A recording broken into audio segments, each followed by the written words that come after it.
പൊരിച്ച മീനും തൈരും കഴിച്ചു കഴിഞ്ഞാൽ ആകെ പ്രശ്നമാണ്. എനിക്ക് തോന്നുന്നത് ഇവര് തമ്മിലുള്ള റൈവലറി തുടങ്ങിയിട്ട് 5000 വർഷത്തോളം പഴക്കമുണ്ടെന്നാണ് തോന്നുന്നത്. എന്നാൽ ഈ പൊരിച്ച മീനും തൈരും കഴിച്ചു കഴിഞ്ഞാൽ ഒരു മൈരും ഇല്ല എന്നുള്ളതാണ് ഇന്നത്തെ വീഡിയോ. അതിനായിട്ട് ഞാൻ ഇന്ന് നല്ല ബ്ലൂ കോഡ് എന്ന് പറയുന്ന ഒരു മീനിനെ മേടിച്ചു കൊണ്ടുവന്നിട്ട് അതിന് നടു മുറിച്ച് മസാലയൊക്കെ ഇട്ടിട്ട് മൈദയിൽ മുക്കിയിട്ട് KFC ആക്കണ പോലെ വറുത്ത് പൊരിച്ചെടുത്ത് മാറ്റി വെച്ചിട്ടുണ്ട് കേട്ടോ.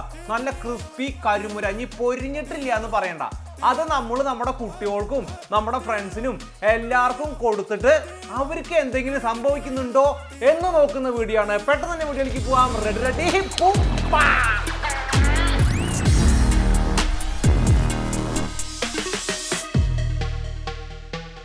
ഞാനു നിങ്ങൾ കാണാവോ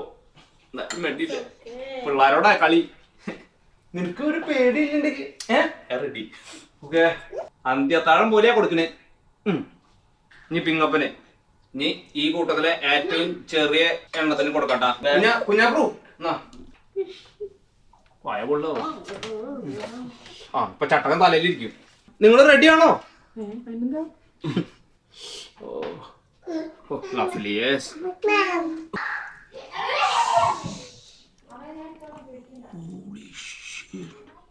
ഓ skeleton അങ്ങനെ തന്നെ പോകുന്നില്ലേ? ഇതിങ്ങനെ കാണുമ്പോൾ തന്നെ we feel like it's kind of perfect cooked. Yeah, lovely, yes. Lovely. Off the bone. Oh.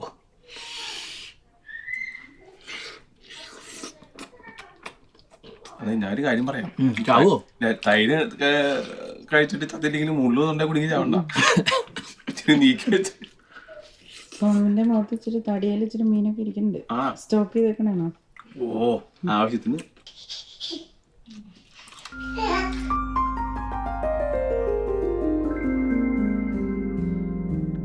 എന്തായി, നമ്മളെല്ലാവരും പൊരിച്ച മീനും തൈരൊക്കെ കൂട്ടിയിട്ട് ഇവിടെ ഇരിക്കുന്നുണ്ട്.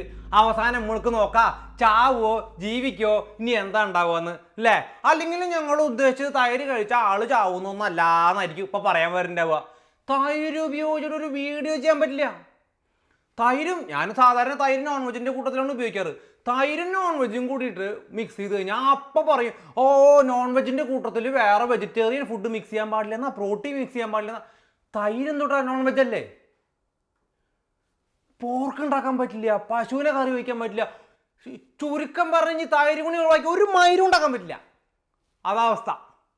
തൈര് പ്രശ്നമാണ് എന്ന് പറഞ്ഞ് ചോദിച്ചാൽ മറുപടി പറയണത് എന്താ വെച്ച് കഴിഞ്ഞാൽ, പണ്ടത്തെ ആൾക്കാർക്ക് ബുദ്ധിയുണ്ട്, കാരണന്മാർ പറഞ്ഞിട്ടുണ്ട്, അവർ പറഞ്ഞിട്ടുണ്ട്, ആ മെഡിസിൻ ഇങ്ങനെ പറഞ്ഞിട്ടുണ്ട് എന്നൊക്കെയാണ് കേൾക്കാനുള്ളത്. ഒരൊറ്റ കാര്യം പറയാനുള്ളൂ, ആരാണ് തൈരും മീനും ഒരുമിച്ച് കഴിച്ചു കഴിഞ്ഞാൽ പ്രശ്നമുണ്ട് എന്ന് പറയുന്നത് അവർ പറയണം എന്താ പ്രശ്നം, എന്ത് സയൻറ്റിഫിക് എവിഡൻസ് ആണ് ഉള്ളത്, എന്ത് ടൈപ്പ് ഓഫ് പ്രശ്നമാണുള്ളത്. വെറുതെ ഇങ്ങനെ ബ്ലണ്ടർ ചെയ്തിട്ട് വലുതാകുമ്പോൾ അത് ഉണ്ടാവും, മൂലക്കുരു വരും, കഷ്ടത്തിൽ ആണി കുരുക്കും, ഈ വക ഡയലോഗ് അല്ലാണ്ട് തൈരും മീനും ഒരുമിച്ച് കഴിച്ചു കഴിഞ്ഞാൽ വയറ്റിൽ ചെന്നിട്ട് ഈ സാധനം ഗർഭിണിയാവുന്നോ അതിനുള്ള ഒരു സയൻറ്റിഫിക് പഠനം അത് അവർ കൊണ്ടുവരണം. ബേർഡൻ ഓഫ് പ്രൂഫ് എന്ന് പറയും. അതായത് ഇത് പറയണവർ കൊണ്ടുവരണം ഇതിന്റെ പ്രശ്നം എന്താണെന്നുള്ളത്. അതില്ലാത്തത്തോളം കാലം ഈ സാധനം നിലനിൽക്കണില്ല.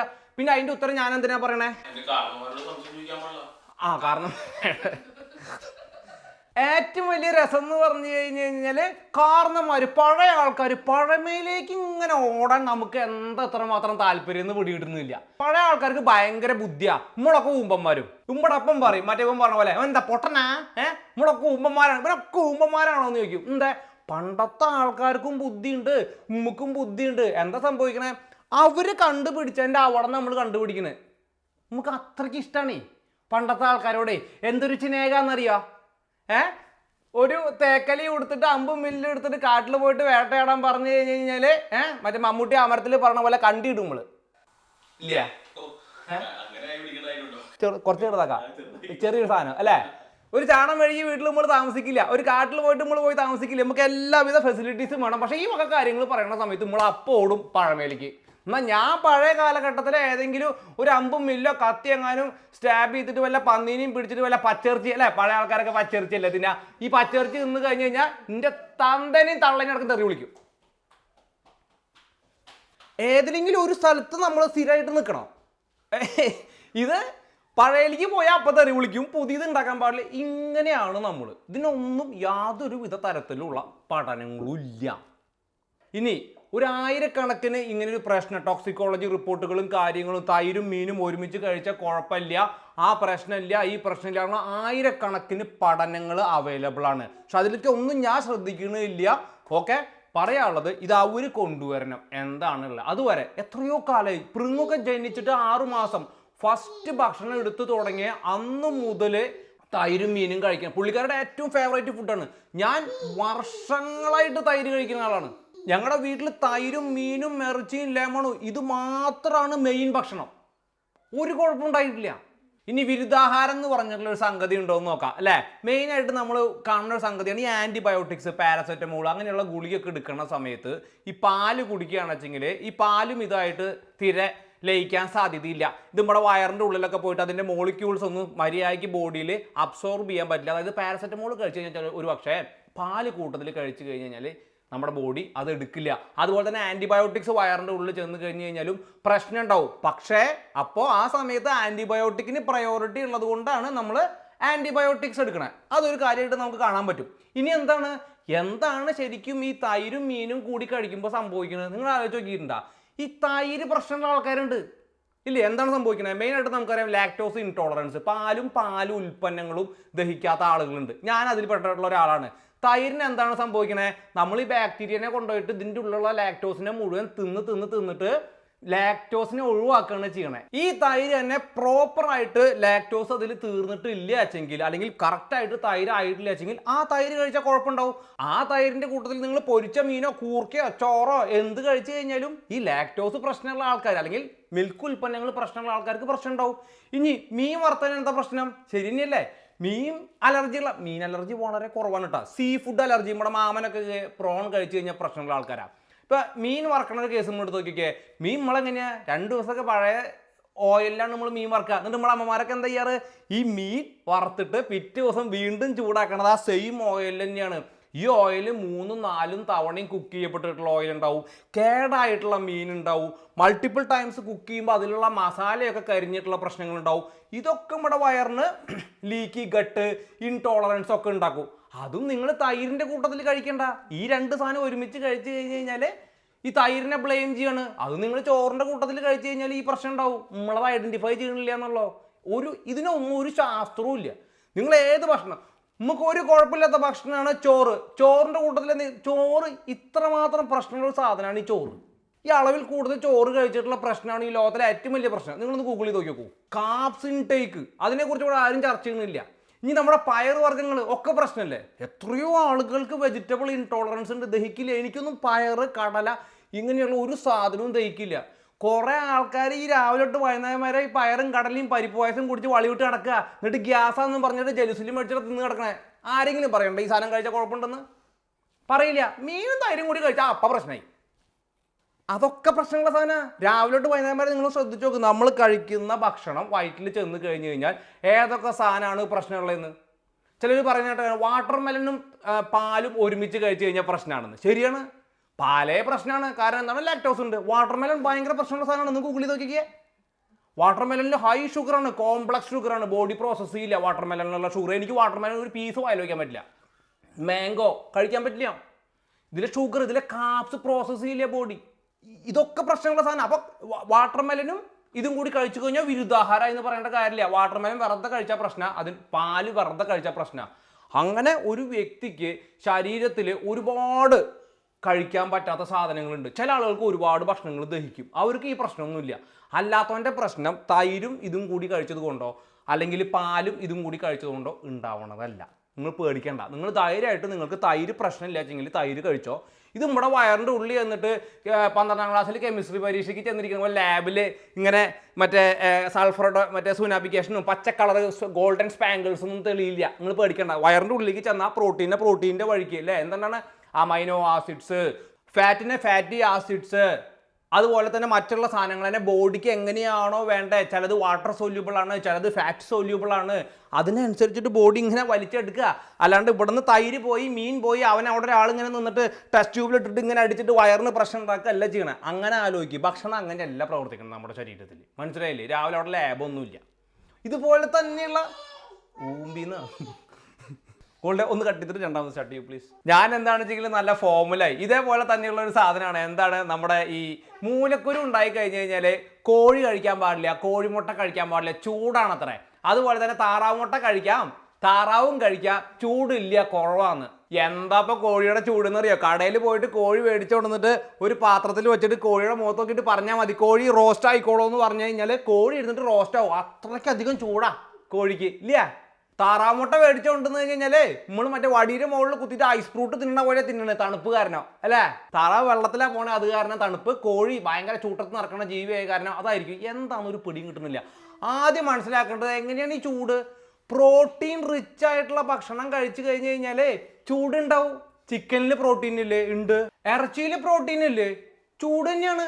ഇനി ഫൈബർ കണ്ടന്റ് ഉള്ള നമ്മുടെ പച്ചക്കറി വർഗ്ഗങ്ങളാണെങ്കിലും ചൂട് വേണം. ബോഡി ചൂടുണ്ടാക്കിയിട്ട് തന്നെയാണ് ഈ ഫുഡൊക്കെ ഡൈജസ്റ്റ് ആക്കുന്നത് അല്ലേ. നമുക്ക് ടെൻഷൻ വരുമ്പോൾ ബോഡി ചൂടാവും അല്ലേ. കണ്ണിൻ്റെ പ്യൂപ്പിളൊക്കെ ഇങ്ങനെ ഓപ്പൺ ആവുമെന്ന് കേട്ടിട്ടില്ലേ? നമ്മുടെ ബോഡിയിൽ എന്ത് ഒരു സംഭവം നടക്കണമെങ്കിലും മെജോറിറ്റി കാര്യങ്ങൾക്കും ബോഡി ടെമ്പറേച്ചർ റൈസ് ആക്കിയിട്ട് തന്നെയാണ് ബ്ലഡിൻ്റെ സർക്കുലേഷൻ കൂട്ടിയിട്ട് ഓരോ പ്രവൃത്തികളും ചെയ്യണേ. അത് എന്തോരം കൂടുന്നത് നിങ്ങൾ വിചാരിച്ചേ? ഒരു 0.3 ഡിഗ്രി ഒക്കെയാണ് പ്രോട്ടീൻ കഴിച്ച് കഴിഞ്ഞ് കഴിഞ്ഞാൽ കൂടുക. നിങ്ങൾ വിചാരിച്ച് 36 ഡിഗ്രിയിൽ നിൽക്കണം, 100 ഡിഗ്രി തളച്ചട്ടം നിൽക്കാന്ന് വിചാരിച്ച് ഒന്നുമില്ല. അങ്ങനെയാണെങ്കിൽ മൂലക്കുരു ഉള്ളതിന് പനി വന്നു കഴിഞ്ഞ് കഴിഞ്ഞാൽ 3 കുണ്ടി ഉണ്ടാവുമല്ല. ഒരു കുണ്ടി ഇവിടെ, ഒരു കുണ്ടി ഇവിടെ, സെൻറ്ററിൽ വേറൊരു കുണ്ടി. ചൂട് കാരണം സഹിക്കാൻ പറ്റണ്ട. എന്താ ഈ പറയുന്നത്? വെയിലത്ത് നടക്കാൻ പറ്റുമോ? ചൂട് തന്നെയല്ലേ. ഇത് പ്രോട്ടീൻ അങ്ങനെയാണെങ്കിൽ ഫൈബർ കണ്ടന്റ് കൂടുതലുള്ളതും പ്രശ്നം തന്നെയാണ്. ഇത് നമ്മൾ കണക്കിലെടുക്കണം. ബോഡിയിൽ ഒരു 0.3 ഡിഗ്രി അല്ലെങ്കിൽ 0.4 ഡിഗ്രി ഒക്കെ നമ്മൾ പ്രോട്ടീൻ റിച്ച് ഫുഡ് കഴിക്കുമ്പോൾ ബോഡിക്ക് അതിനെ പ്രോസസ് കുറേ ടൈം എടുക്കും പ്രോട്ടീൻ ഡൈജസ്റ്റ് ആവാൻ. അപ്പോൾ പോയി ടെമ്പർ അത് നിങ്ങൾ താറാവ് ഇറച്ചി കഴിച്ചാൽ കൂടില്ലേ? കൂടും. കോഴി കഴിച്ചാൽ കൂടില്ലേ? കൂടും. പന്നി കഴിച്ചാൽ കൂടില്ലേ? കൂടും. പയർ കഴിച്ച പ്രോട്ടീൻ അല്ലേ? കൂടും. 5 നേരം ഭക്ഷണം കഴിച്ച് ഇറക്കണവരെ ഈ പറയണേ. രാവിലെ തൊട്ട് വൈകുന്നേരം വരെ ഈ ഫുഡ് മറ്റേ വയറ് മരത്ത് തീട്ടുണ്ടാക്കുന്ന മെഷീനാണ്. ഇറച്ചി കഴിച്ച് കഴിഞ്ഞ് കഴിഞ്ഞാൽ മല ഉറക്കൂ അത്രേ. പച്ചക്കറി കഴിച്ച് കഴിഞ്ഞാൽ തൂറി പൊക്കോളൂ. ഇത് പറഞ്ഞാട്ടോ ഒന്ന് നമ്മൾ തൂറാൻ മാത്രം ഉണ്ടായിട്ടുള്ള ജീവികളോ? എന്താ കാരാമയോ? നമുക്ക് തൂറിയാൽ മാത്രം പോരല്ലോ, നമുക്ക് കഴിക്കണ്ടേ? പച്ചക്കറി കഴിച്ച് കഴിഞ്ഞാൽ കുറച്ചൊക്കെ കിട്ടൂ. പച്ചക്കറി കഴിച്ചാൽ എല്ലാം കിട്ടുമോ? ഈ മൂലക്കുരു ഉള്ളവർക്കുള്ള വേറൊരു വലിയൊരു പ്രശ്നമാണ് ഇവരുടെ ബ്ലഡ് ശരീരത്തിൽ നിന്ന് പോകാന്നുള്ളത്. അനീമിക് ആവാൻ നല്ല ചാൻസ് ഉള്ള സാധനമാണ്. അതിൽ നമുക്ക് ഹീം അയൺ കിട്ടണം. നല്ലോണം ഇരുമ്പൊക്കെ വേണ്ട സംഭവമാണ്. അത് എവിടെ നിന്ന് കിട്ടുക? പച്ചക്കറിയിൽ നിന്നൊക്കെ കുറച്ച് ഇരുമ്പ് കിട്ടും. പക്ഷേ ഏറ്റവും ബയോ അവൈലബിൾ ആയിട്ടുള്ള അയൺ എവിടെയാണ് നമുക്ക് കിട്ടണേ? ഇറച്ചിയിൽ നിന്നാണ് കിട്ടുക, റെഡ് മീറ്റിൽ നിന്നാണ് കിട്ടുക. ഇപ്പം അതിൻ്റെ അർത്ഥം എന്ന് വെച്ചാൽ രാവിലെ തൊട്ട് വൈകുന്നേരം ഇറച്ചി മാത്രം തിന്നുകയെന്നല്ല. ലിവർ കഴിക്കണം, ഇറച്ചി കഴിക്കണം, ഇൻറ്റേർണൽ ഓർഗൻസ് കഴിക്കേണ്ടി വരും, വെജിറ്റബിൾ കൂട്ടത്തിൽ കഴിക്കേണ്ടി വരും, ചോറ് കഴിക്കണം. എല്ലാത്തിൻ്റെയും എന്താ പറയുക ഒപ്റ്റിമം ലെവലിലാണ് നമുക്ക് കിട്ടേണ്ടത്. അപ്പോഴേക്കും പഥ്യം വരും. പഥ്യം എന്ന് പറഞ്ഞു കഴിഞ്ഞാൽ ആദ്യം തന്നെ ഇറച്ചികൾ ഒഴിവാക്കാം.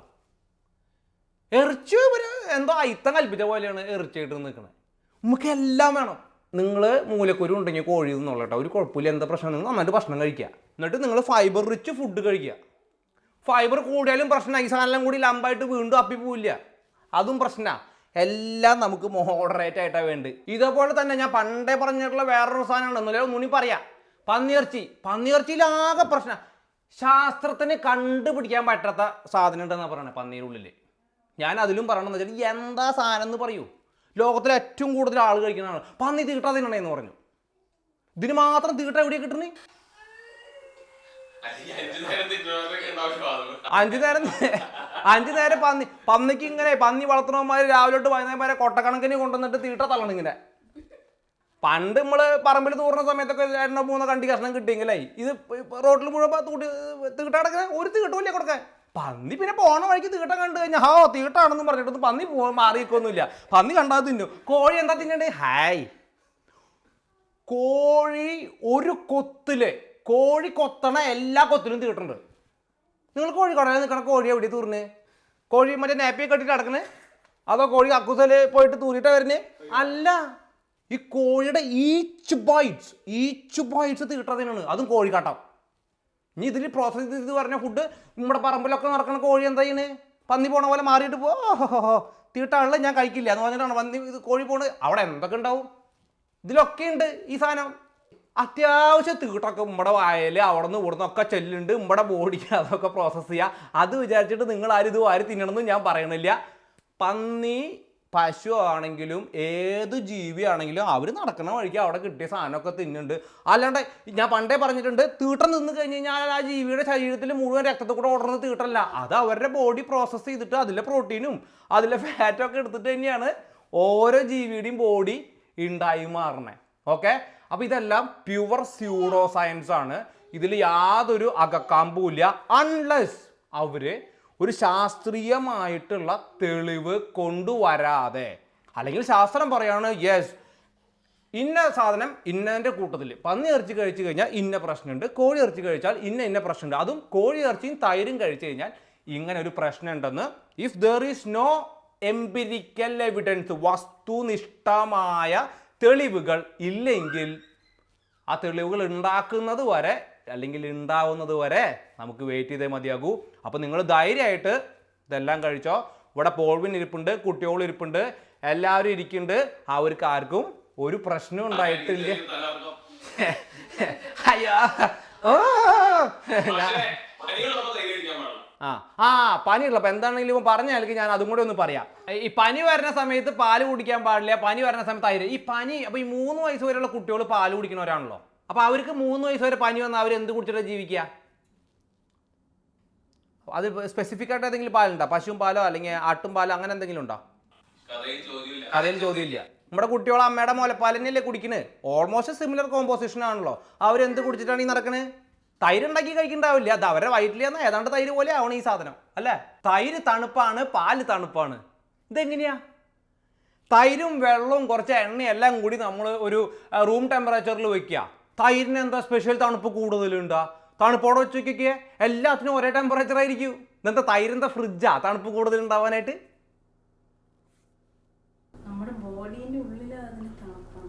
ബോഡിയുടെ ഉള്ളിലാണ് നമ്മുടെ തണുപ്പ് നിൽക്കണേ. ബോഡിയുടെ ഉള്ളിലും നിങ്ങൾ പറഞ്ഞ കണക്ക് പ്രകാരം തണുപ്പ് നിൽക്കണില്ല. നേരത്തെ പറഞ്ഞ കാര്യം ആലോചിക്കേ. തൈര് എന്ന് പറഞ്ഞു കഴിഞ്ഞാലേ 10% പ്രോട്ടീനുള്ള ഒരു സാധനമാണ് ഈ തൈര്. പ്രോട്ടീൻ ഡൈജസ്റ്റ് ചെയ്യാൻ ബോഡി ചൂടാവില്ലേ? ചൂടാവും. അപ്പോൾ ആ ഫിലോസഫിയും വർക്കാവില്ലേ ഇവിടെ? തൈര് തണുപ്പാണ്, തണുപ്പുള്ളിലേക്ക് ചെയ്യുന്നതൊക്കെ വെറുതെ പറയാ, എന്തെങ്കിലും പറയാ. ഇനിയുള്ളൊരു പ്രശ്നം എന്താണെന്നറിയോ? ഈ milk and milk products, cheese. ഇപ്പോൾ നമുക്കറിയാം ചീസൊക്കെ കഴിക്കുമ്പോൾ വൈൻ കഴിക്കും. ഈ നമ്മുടെ പാലറ്റ് ക്ലീൻസർ എന്ന് പറയും, നമ്മുടെ നാവ് ക്ലീൻ ആക്കി കിട്ടും. ഇത് രാത്രി നമ്മൾ കഴിച്ചിട്ട് കിടക്കുന്ന സമയത്ത് കുറച്ചിങ്ങനെ തൊണ്ടയിൽ ഒരു ആയിട്ട് ഇങ്ങനെ സ്ലൈമി ടെക്സ്ചർ വരാൻ സാധ്യതയുണ്ട്. അപ്പോൾ ഈ രാത്രി നമ്മുടെ ബോഡി ടെമ്പറേച്ചർ കുറയും. അറിയാലോ നിങ്ങൾക്ക്, maximum up to 3 degree Celsius വരെ ബോഡി ടെമ്പറേച്ചർ കുറഞ്ഞതിന് ശേഷമാണ് നമ്മൾ രാത്രി ഉറങ്ങുക. അതുകൊണ്ടാണ് നമ്മൾ റൂമിൽ ആക്ച്വലി രാത്രി തണുത്ത റൂമിൽ കിടക്കണം എന്ന് പറയുന്നത്. നല്ല ഉറക്കം കിട്ടും, കാരണം ഈ ബോഡി ടെമ്പറേച്ചർ ഡ്രോപ്പ് ആവും. അതുപോലെ തന്നെ അന്തരീക്ഷം മൊത്തത്തിൽ കുറച്ച് ടെമ്പറേച്ചർ ഡ്രോപ്പ് ആവും. അപ്പോൾ എന്താ ഉണ്ടാവുക? നമ്മുടെ കഫമൊക്കെ ഒന്ന് കട്ട പിടിക്കാനുള്ള സാധ്യതയുണ്ട്. അതുകൊണ്ടാണ് രാവിലെ എണീക്കുമ്പോൾ നമുക്ക് ഭയങ്കര ചുമയൊക്കെ ഉള്ള പോലെ തോന്നും. അപ്പോൾ രാത്രി കിടക്കുന്ന സമയത്ത് ചിലപ്പോൾ മിൽക്ക് പ്രോഡക്ട്സ് കഴിച്ച് കഴിഞ്ഞാൽ ഒരു ഇങ്ങനെ ആവുന്നേ ഉള്ളൂ. അല്ലാണ്ട് നിങ്ങൾ മിൽക്കോ അതല്ലെങ്കിൽ തൈരോ കഴിച്ചുകൊണ്ട് പ്രശ്നമോ, അതുകൊണ്ട് ഈ ഉള്ള വൈറസിൻ്റെ എണ്ണം കൂടില്ല എന്ന് മാത്രമല്ല, തൈര് ആക്ച്വലി നിങ്ങൾ പനിയുള്ള സമയത്ത് കഴിച്ചു കഴിഞ്ഞ് കഴിഞ്ഞാൽ നിങ്ങളുടെ ഇമ്മ്യൂണിറ്റിക്ക് നല്ലതാണ്. ഇമ്മ്യൂണിറ്റി ബൂസ്റ്റ് ആവുമൊന്നുമില്ല, ഇമ്മ്യൂണിറ്റിക്ക് നല്ലതാണ്. കാരണം എന്താണ്? തൈര് നിങ്ങൾക്കറിയാലോ നമ്മുടെ മൈക്രോബയോം, ഗട്ട് ബയോമിനെയൊക്കെ നന്നായിട്ട് ലുക്ക് ആഫ്റ്റർ ചെയ്യുന്ന ഒരു സ്ഥലമാണ്. ഒരുപാട് നമുക്ക് വേണ്ട മൈക്രോബയോം ഉണ്ട്. അപ്പോൾ നമ്മുടെ ഹെൽത്ത് സൂപ്പറായിട്ടിരിക്കും. സോ ഈ തൈര് വെൻ യു ആർ സിക്ക്, there is nothing wrong in it. നിങ്ങൾ ധൈര്യമായിട്ട് കഴിച്ചോ. ഓക്കെ, അപ്പോൾ ഇതുപോലത്തെ സൂപ്പർ വീഡിയോ അടുത്ത തവണ കാണാം. അതുവരെയ്ക്കും bye for now, bye bye. ഞാൻ നോക്കട്ടെ, നമുക്ക് പിള്ളേരിനൊക്കെ ഒന്ന് പോയിട്ട് നോക്കട്ടെ, എല്ലാവർക്കും ബോധമുണ്ടോ. ഞാൻ എല്ലാവരുടെ അടുത്തേക്ക് ഞാൻ ഇൻഡിവിജ്വലായിട്ടൊന്ന് വരട്ടെ. കോൾമേനെ എന്തെങ്കിലും കുഴപ്പമുണ്ടോ? നിനക്ക് ഗർഭുണ്ടാ?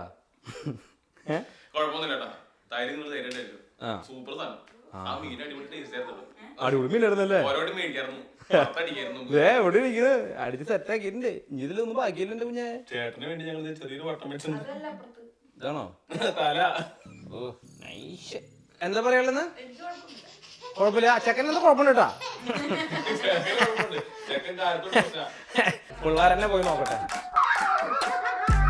നിങ്ങൾക്ക് എന്തെങ്കിലും കുഴപ്പമുണ്ടോ?